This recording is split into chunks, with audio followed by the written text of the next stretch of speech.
Ito ang nakakagulat. Gaano kalaki ba ang iniiwasan ni Ivana sa BIR? Ito ang tanong ng online personality na si Sian Gasa sa actress-vlogger na si Ivana Alawi.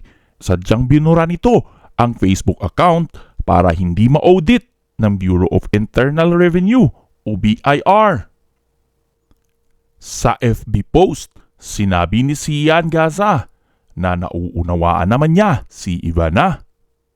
Diyos ko, kaysa kurakutin lang ng mga BIR officials, di ba?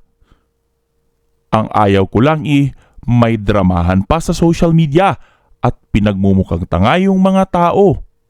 Facebook won't delete verified pages with blue badge unless paulit-ulit kang nagkaka-copyright violation. Also, these content creators with multi-million followers like Ivana ay mayroong direct contacts sa Facebook management. Napakadaling ayusin ng mga bagay-bagay with just a single call.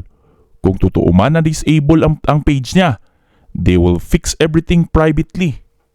Samot-saring reaksyon naman mula sa mga netizens sa isyung ito. Ayon sa isang netizens, guys, hindi lang naman sila ang nawala ng page. Kahit sa akin, nawala. Pinaghirapan ko pa naman mag-invite kahit sa pilitan tapos mawawala lang bigla. Ayon sa isang netizen naman, ano daw? Ano yan, website na pwede i-unpublish?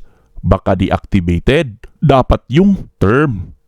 Ayon naman kay Shin Bernice Piang, hindi naman siguro kasi name naman niya ang masisira kung gumagawa lang siya ng kwento.